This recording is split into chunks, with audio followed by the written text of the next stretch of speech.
ஒரு திரைப்படத்துல பாத்தீங்கன்னா நானும் ரவுடிதான் வாலண்டியா காவல்துறை ஏறி போவாரு, பாத்திருப்பீங்க திரைப்படத்துல கூட. அதே மாதிரி நானும் அரசியல்வாதின்னு ஒரு நாரவாயன் நாஞ்சில் சம்பத்து பாருங்க அரசியல் பேசிட்டு இவன் ஒரு தொலைக்காட்சியில சொல்றான், இந்த மாதிரி 60 வருடங்களுக்கு மேல திராவிட கட்சிகளான அதிமுகவும் திமுகவும் ஆட்சி செஞ்சு இந்த நாடு நாரி போச்சு அப்படின்னு சொல்லிட்டு அதுக்கு ஒரு மாற்று வேணும்னா அது தாவேக்காவுல உள்ள தளபதி விஜயால தான் முடியும், அதனாலதான் நான் இங்க நிக்கிறேன், தம்பி கூட நான் வந்து கைகோர்த்து நிக்கிறேன் அப்படின்னு சொல்றாப்புல. இந்த 4 மாசத்துக்கு முன்னாடி இந்த நாரவாயன் நாஞ்சில் சம்பத்தி எங்க இருந்தாரா? அப்ப இந்த நாடு நாரி போனது தெரியுமா தெரியாதாமா? இங்க நாஞ்சில் சம்பத்தை பற்றி பெருசா பேச வேண்டியதில்லை. அவரோட பேச்செல்லாம் எலும்பு துண்டுகளின் எண்ணிக்கையை பொறுத்தது. ஒரு எலும்பு துண்டு கொடுத்தா வாலாட்டுவாரு, 2 எலும்பு துண்டு கொடுத்தா வவ்வாரு, 3 நாளா வவ்வன்னு கூட. இவ்வளவுதான் அவரோட அரசியல்.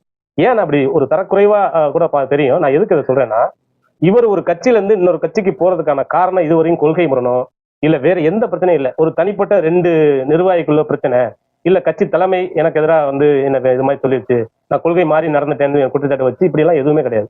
பணம் கேட்டேன் கொடுக்கல. ஆமா சேகர் பாபு, அமைச்சர் சேகர் பாபு மதிமுக இருக்கும்போது இந்த வெளிநாட்டுக்கெல்லாம் போயிட்டு வரும்போது பணத்தை சுருட்டிட்டாரு, என்னப்பான்னு கேட்டது பிரச்சனை ஆச்சு இப்படின்னு சொல்லி இவர் வந்து இந்த பணம் தான் இருக்கு.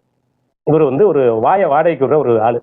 அப்ப இப்ப திமுக இருந்து எதுக்கு தாவேக்காவுக்கு போனார்னா 50 லட்சம் ரூபாய் கேட்டாராம். கடன் தாங்க கேட்டேன், அது கொடுக்கலன்னு அது கோச்சுக்கிட்டாரு. அவர் சொன்ன காரணம், கட்சியை விட்டு என்னங்க போனீங்கன்னா கடன் கேட்டேன் கொடுக்கலங்க அப்படின்ற மாதிரி. காலத்துல நம்ம ஊருக்கு பக்கத்துல பட்டுக்கோட்டையில பாத்தீங்கன்னா நாஞ்சில் சம்பத் பொதுக்கூட்டம் நடந்துச்சு. அப்ப இரவு பாத்தீங்கன்னா 10-11 மணி வரைக்கும் அப்பெல்லாம் கூட்டம் அனுமதி கொடுப்பாங்க. நாங்க ஒரு 7 மணிக்கு இங்க இருந்து பேருந்துல கிளம்பி போயாச்சு நண்பர்கள்லாம். நிகழ்ச்சி முடிஞ்சு திரும்ப வரும்போது ஊருக்கு வர்றதுக்கு பேருந்து இல்ல. இரவு ஃபுல்லா பேருந்து நிலையத்திலே தூங்கிட்டு காலையில வரான். ஏன்னா நாஞ்சில் சம்பத்துடைய பேச்சு பாத்தீங்கன்னா புலிகள் சம்பந்தமா பயங்கரமா இருக்கு. ஒரு ஆளு சில்லறை எல்லாம் அதெல்லாம் நினைச்சு பார்க்கும்போது அவர் சொன்னார் பாருங்க, உங்களை இப்படி மாதிரிலாம் பண்ண காரி துப்புவாங்க தொடச்சிட்டு போவேன்னு சொன்னார்ல. இப்ப இவர் நினைச்சா இவர் நிகழ்ச்சி எல்லாம் ஒரு காலத்துல இப்படி ஓடி போய் பார்த்தேன் பொதுக்கூட்டமா வைகோ விமர்சனம் பண்றாங்க. நம்ம எதிர்கட்சியா இருக்கோம், நம்மளே அவரை விமர்சனம் பண்றாரு. இவர் கட்சி எங்க இருந்து உருவானவர் அவர் அவ்வளவு அசிங்கமா விமர்சனம் பண்றாரு. இவர் ஒரு மனுஷனா நினைச்சு பேசுறதே எனக்கு நேர விரயம் நான் நினைக்கிறேன். ஒரு மோசமான ஒரு பிறவி, இலி பிறவி.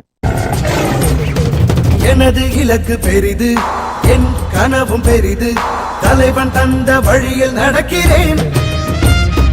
முன்னன் தோன்றி நிலத்தில் மூத்த பேரினத்தில் இன்னல் நீங்க ஏறி வருகிறேன்.